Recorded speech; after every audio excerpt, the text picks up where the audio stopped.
Hello everyone, जय हिंद दोस्तों। स्वागत है फिर से आप सभी लोग का हमारे इस नई वीडियो में। तो दोस्तों, आज के इस वीडियो में बेसिकली हम बात करने वाले हैं दो तीन चीज़ों के ऊपर, जो कि मैं देख रहा हूँ कि बहुत सारे भाई जो हैं परेशान हैं, स्पेशली दो तीन चीज़ों के रिगार्डिंग। सबसे पहला जिसमें से कि आप सभी को पता है कि जो आपके एसएससी जीडी की 26,000 प्लस पोस्ट की जो वैकेंसी थी, जिसका कि ऑफिशियली पेपर 30 मार्च को ख़त्म हुआ था, और इस सिलसिले में मैंने कल एक वीडियो डाली थी स्पेशली आपके रिजल्ट के रिगार्डिंग। तो आज दोस्तों हम बात करेंगे दो तीन चीज़ों के ऊपर, जो कि मोस्ट इंपॉर्टेंट है और बहुत सारे भाइयों के मन में कन्फ्यूजन क्रिएट कर रहा है। ठीक है, जिसमें से कि पहला जो टॉपिक है आपका वो ये है कि बहुत सारे भाइयों का जो स्कोर है, ठीक है, बहुत सारे भाइयों का जो स्कोर है आंसर की देखने के बाद जो रॉ स्कोर है उनका ठीक ठाक है, लेकिन उनके मन में स्टिल एक डाउट बना हुआ है कि क्या मेरा फिजिकल होगा नहीं होगा।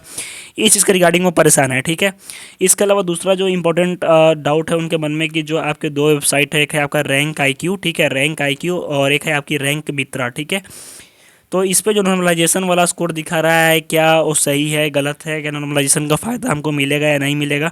और तीसरा मोस्ट इंपॉर्टेंट और लास्ट चीज़ ये है कि आपका रिजल्ट के रिगार्डिंग के रिजल्ट का क्या है, कब तक आएगा रिजल्ट वगैरह। और साथ ही साथ फिजिकल हम करें या ना करें, फिजिकल की प्रैक्टिस मेरा सिलेक्शन फाइनल हो पाएगा या नहीं होगा। तो इन सारे टॉपिक्स के ऊपर दोस्तों आज की वीडियो में बेसिकली हम बात करने वाले हैं। सबसे पहले अगर मैं बात करूँ तो आप सभी को पता है कि मैंने कल ही बताया था कि आपका जो ऑफिशियली रिजल्ट है, रिजल्ट आपका कब डिक्लेयर होगा। तो रिजल्ट दोस्तों आपका जो है 28 तारीख से, यानी 28 अप्रैल से लेकर के 7 मई के बीच में किसी भी दिन, यानी आज कल किसी भी दिन हो सकता है कि आपका रिजल्ट आज भी, यानी कभी भी आपका जो रिजल्ट हो 100% आप श्योर रहिए कि आपका रिजल्ट किसी भी दिन जारी हो सकता है। ठीक है, ये चीज़ क्लियर हो जाना चाहिए। दूसरी इंपॉर्टेंट चीज़ के ऊपर आ जाते हैं, जो है कि आप सभी ने देखा होगा कि जब आपका आंसर की गई थी तो उसके बाद दो वेबसाइट बहुत ज़्यादा चर्चा में थी। एक थी आपकी रैंक आईक्यू और एक थी आपकी रैंक मित्रा। ठीक है, रैंक मित्रा। अब हो क्या रहा है कि बहुत सारे भाइयों ने जो है अपना रॉ स्कोर, जिनका रॉ स्कोर अगर सपोज डेट किसी का रॉ स्कोर अगर 90 है, ठीक है, जब उन्होंने रॉ स्कोर अपना और आंसर की का जो लिंक है वो डाला इन दोनों वेबसाइट के ऊपर, तो रैंक आईक्यू वाले दिखा रहे हैं कि आपका नॉर्मलाइजेशन होने के बाद जो है आपका स्कोर बढ़ करके 90 से हो जा रहा है 120 हो जा रहा है। रैंक मित्रा वाला दिखा रहे हैं कि आपका 125 हो जा रहा है। तो क्या ये सही दिखा रहे हैं, गलत दिखा रहे हैं, क्या है नॉर्मलाइजेशन इतना मिलेगा नहीं मिलेगा, क्या है, उसके बारे में भी हम लोग बात कर लेते हैं। तो देखो भाई, जो आपकी ये जो साइट दिखा रही है, यानी रैंक आईक्यू जो हो गई, रैंक मित्रा जो हो गई, तो ये दोनों साइट बेसिकली ये जो आप स्कोर देख रहे हो कैलकुलेट करती है। तो आप सभी को पता है कि एसएससी का जो आपका नॉर्मलाइजेशन वाला प्रोसेस है, ठीक है, जो नॉर्मलाइजेशन एसएससी करती है तो उसका एक फार्मूला होता है। ठीक है, तो इसका एक फार्मूला होता है और उस फार्मूला के बेसिस पे रैंक आईक्यू और रैंक मित्रा दोनों मिलकर के इस चीज़ को कैलकुलेट करते हैं। ठीक है, एक फार्मूला है एसएससी की तरफ से जारी किया गया, उसके प्रोस्पेक्टस में जारी किया गया है, वहाँ पे आप देख सकते हो इस चीज़ को। तो उस बेसिस पे आपके रैंक आईक्यू, रैंक मित्रा, जितने उनके पास डाटा वगैरह आता है, सारा चीज़ देखने के बाद आपके ये स्कोर दिखाते हैं। लेकिन एक चीज़ ध्यान रखिएगा कि इनके पास ऑलमोस्ट आपका जो पेपर हुआ था इसमें 47 लाख के आसपास आपके फॉर्म फिलअप किए गए थे, और आपका दोस्तों जो पेपर है अराउंड 40 लाख के आसपास तो कैंडिडेट्स आराम से दिए होंगे, इसमें कोई शक नहीं है। तो इनके पास 2 लाख 3 लाख कैंडिडेट्स का डाटा रहता है, लेकिन पूरी तरह से जो डाटा रहता है वो एसएससी के पास है। लगभग 40 लाख जो बच्चे पेपर दिए हैं उनका डाटा एसएससी के पास है। तो कहीं ना कहीं इनका जो स्कोर दिखाते हैं, ये जो अपना स्कोर दिखा रहे हैं, तो एक तरह से मान के चलो कि इसमें से आपके +5 या +3 मान के चलो, ठीक है, +5 या फिर +3 ही मान के चलो, या फिर +-3, ठीक है, यानी +-5 या 3 मान के चलो कि इसका अंतर आपको देखने को मिलेगा। प्लस तो नहीं, माइनस ही मान के चलो कि आपका लगभग इसके आसपास नॉर्मलाइजेशन होगा। ऐसी बात नहीं, जब ये दिखा रहे हैं तो होगा। इनका अक्सर डिफरेंट डिफरेंट एग्जामिनेशन में इनका जो प्रिडिक्शन रहा है वो सही रहा है।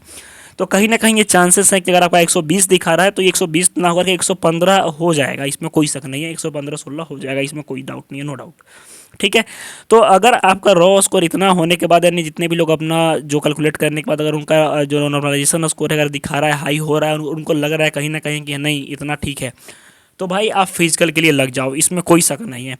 अन्यथा होता क्या है कि नॉर्मलाइजेशन का फ़ायदा लोगों को समझ में नहीं आता है, लेकिन होता क्या है ना कि जैसे आपका एसएससी जीडी का एक प्रोसेस है। प्रोसेस क्या है कि आप सभी को पता है कि इसका जो सिलेक्शन प्रोसीजर होता है ये 4 स्टेप में है। पहला है आपका रिटन, ठीक है, उसके बाद दूसरा आपका हो जाएगा फिजिकल, उसके बाद तीसरा हो जाएगा आपका मेडिकल, और चौथा फिर आपकी ज्वाइनिंग। ठीक है, ये 4 स्टेज हो गए। तो होता क्या है ना कि आप जब रिटन दे के आते हो तो इसके बीच में एक कट ऑफ लगता है, और फिर आपका फिजिकल होता है। फिजिकल दे के आते हो तो उसके बाद एक कट ऑफ लगता है, और फिर आपका मेडिकल होता है। ठीक है, और उसके बाद फाइनल कट ऑफ, और उसके बाद आपका सिलेक्शन होता है। तो देखो, आप रिटन दे के आते हो तो उसके बाद आपका एक लिस्ट जारी होता है, रिजल्ट लिस्ट, जिसमें कि आपका नाम होता है, कट ऑफ दिखाई देता है। तो सपोज जैसे मेरा स्कोर हो रहा है, अगर मैं बताऊं कि 105 मेरा स्कोर हो रहा है, ठीक है, और जो कट ऑफ है, कट ऑफ में दिखा रहा है कि 107 गया है, क्या कह सकते हैं, मीन्स कि 100 गया है, मान के चलो कि 100 गया है, फिजिकल का कट ऑफ 100 गया है। तो अब मेरे माइंड में क्या होगा ना कि अरे यार फिजिकल लिस्ट में मेरा नाम तो है लेकिन 100 है, मेरा तो रॉ स्कोर 105 हो रहा है, 100 कट ऑफ ही गया तो 5 नंबर में कहाँ सिलेक्शन हो पाएगा, नहीं हो पाएगा। लेकिन होता क्या है कि जब आप फिजिकल दे के आते हो तो उसके बाद फिर आपका जो स्कोर कार्ड है, यानी स्कोर कार्ड एसएससी के द्वारा फिजिकल के बाद, जब फिजिकल कंप्लीट हो जाएगा तो उसके बाद आपका स्कोर कार्ड आता है, ठीक है। और जब स्कोर कार्ड आता है तो उसके बाद आप अपना स्कोर देखते हो तो देखते हो कि क्या, कि जो आपका 105 था नॉर्मलाइजेशन होने के बाद वो 125 हो गया, 20 नंबर का नॉर्मलाइजेशन हो गया है। अब आपका दिमाग घूमता है कि अरे भाई मैंने तो सोचा था कि मेरा इतना ही है, और आप उसी प्रेशर में, होता क्या है कि फिजिकल देने जाते हो और फिजिकल से आउट हो जाते हो, और उसके बाद जब आप स्कोर कार्ड देखते हो तो कमेंट सेक्शन में फिर लिखते हो कि मेरा तो इतना था, गलती हो गया मेरे से, बहुत बड़ा मिस्टेक हो गया। तो ये चीज़ आप फेस मत करना, ठीक है भाई। ये बहुत लोगों के साथ में समस्याएं होती हैं, और अक्सर जो तेज़ तर्रार लोग रहते हैं ना तो उनके साथ में मैक्सिमम ये प्रॉब्लम आती है। उनको लगता है कि मेरा इतना ही हो रहा है, होगा नहीं होगा। अभी जैसे यूपी वाले बहुत सारे लड़के हैं, यूपी जहाँ पे हाई कट ऑफ वाले स्टेट है, उनका स्कोर 137 है, ठीक है, 134 है, फिर भी कन्फ्यूजन में है, मेरा होगा नहीं होगा। देख लिए क्या, तो रैंक आईक्यू रैंक मित्रा पे लोगों का स्कोर इतना हो रहा है, मेरा होगा नहीं होगा। भाई एकदम छोड़ दो, निगेटिविटी माइंड से निकाल दो तुम, ठीक है, और फिजिकल के ऊपर पूरी तरह से फोकस कर दो, अन्यथा बाद में फिर वही होगा। सुनो, पहली चीज़ कि फिजिकल लिस्ट में आपका नाम अगर आ जाए तो फिजिकल तो देना ही देना है। और फिजिकल लिस्ट का जैसे अब रहा कि फिजिकल का हम प्रिपरेशन कैसे करें, कैसे हमको लगेगा कि हाँ भाई मेरा इतना स्कोर है, मैं फिजिकल दूंगा या नहीं दूंगा। तो आप रैंक या क्यू रैंक मित्रा पे आप देख चुके हो अपना जो नॉर्मलाइज स्कोर है, उसके बेसिस पे आप अपना रॉ स्कोर छोड़ दो। आप समझो कि मेरा रॉ स्कोर जो नॉर्मलाइजेशन वाला दिखा रहा है बस वही है। अब उसके बाद आपको खुद मोटिवेशन मिल जाएगा, फिजिकल करेंगे नहीं, अब हमको फिजिकल करना है, और फिजिकल करो मेरे भाई, फिजिकल करो। पिछले बार ये हुआ है सिचुएशन बहुत के साथ में। फॉर एग्जाम्पल मैं एक एग्जाम्पल देता हूँ। एक मेरे जानने वाला लड़का था, ठीक है, मीन्स की फील्ड वगैरह पता था, उससे मुलाकात अक्सर होती थी। एसएससी कैटेगरी का था, बिहार नक्सल से था वो, ठीक है, बिहार नक्सल से वो लड़का था, ठीक है। और हुआ क्या कि उसका मतलब एकदम जो रनिंग वगैरह ग्राउंड पर था वो नहीं करता था। उसका जब आंसर की उसने अपना देखा था तो आंसर की देखने के बाद उसको लगा था कि मेरा 60-62 स्कोर है, 62-63 के आसपास स्कोर था, कि मेरा होगा नहीं होगा, ये सिचुएशन में था भाई। हुआ क्या कि उसका फिजिकल लिस्ट में नाम आता है, तो फिजिकल लिस्ट में नाम देख कर कहता है कि अरे दौड़ने से क्या फ़ायदा है, होगा नहीं होगा, 60-62 नंबर ही है। तो लोग बोले कि हो सकता है कि तुम्हारा नॉर्मलाइजेशन 5-10 नंबर हो गया होगा, तो बोला कि हाँ वही हुआ होगा। फिजिकल देने गया, फिजिकल भी वो क्वालिफाई कर गया। उसके बाद उसका जब स्कोर कार्ड आया तो देखता है कि मेरा 25-24 नंबर का नॉर्मलाइजेशन हो चुका है। अब सोच लो कि जो 25 नंबर का नॉर्मलाइजेशन हुआ तो उसका स्कोर सीधे बढ़ गया और ये हो गया 85 हो गया, ठीक है।